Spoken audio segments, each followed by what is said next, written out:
Après l'échec du rendez-vous de Luanda entre la République démocratique du Congo et le Rwanda le dimanche 15 décembre dernier, une délégation de l'Union européenne conduite par Joao Borstam, représentant spécial de l'Union européenne dans la région des Grands Lacs, est venue rencontrer le président de l'Assemblée nationale, le professeur Vital Kamerhe, le mardi 17 décembre 2024 pour réaffirmer l'engagement de l'Union européenne sur son soutien dans les processus de paix et le retour de la stabilité dans la région des Grands Lacs. Au cours de ces échanges avec le professeur Vital Kamerhe, le représentant spécial de l'Union européenne dans la région des Grands Lacs a donné la position de l'Union européenne en rapport avec les rendez-vous manqués de Luanda. Pour Joao Borstam, l'Union européenne condamne fermement les boycotts du processus de paix de Luanda par le président rwandais Paul Kagame qui n'a pas respecté ces grands rendez-vous au moment où le monde entier attendait enfin un accord de paix durable entre Kigali et Kinshasa. Ça a été aussi pour moi une opportunité de faire part du chagrin et de déception de l'Union européenne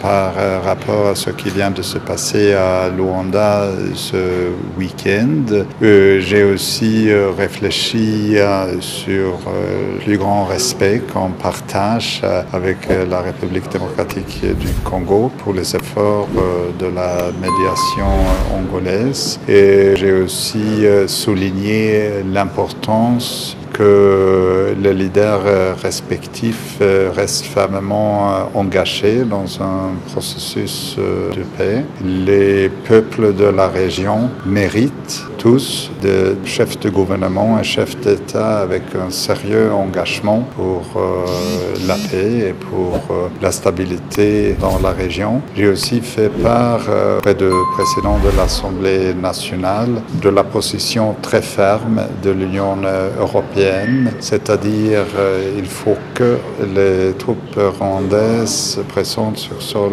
congolais se retirent. Il faut que le gouvernement rwandais coupe le soutien pour le mouvement M23 et il faut aussi que le gouvernement congolais commence le démantèlement des FDLR. L'Union européenne reste très engagée dans le développement de la République démocratique du Congo et depuis plus de 30 ans. Donc le peuple congolais peut vraiment compter sur l'engagement de l'Union européenne pour la paix et pour la stabilité dans la région. Pour sa part, le speaker de la Chambre basse du Parlement reste optimiste. Pour le professeur Vital Kamerhe, ce n'est qu'une partie remise. Il note que les efforts doivent être conjugués de part et d'autre pour l'aboutissement de ce processus par la signature d'un accord de paix. Une fois de plus, le président de l'Assemblée nationale a alerté sur ces drames humanitaires de l'Est de la République démocratique du Congo, face auxquels la communauté internationale est indifférente. Nous avons dépassé la barre de 10 millions de morts dans les conflits armés en République démocratique du Congo. Ce drame humanitaire devrait mobiliser tous les efforts au niveau national, au niveau de la sous-région, au niveau africain et surtout avoir un appui au niveau international car la construction de la paix n'a jamais été facile, a déclaré Vital Kamerhe. Le président de l'Assemblée nationale, le professeur Vital Kamerhe, demande à tous les peuples congolais de soutenir les efforts combien louables du président angolais Joao Lourenço et du président congolais Félix Antoine Tshisekedi Tshilombo dans la recherche de la paix en République démocratique du Congo.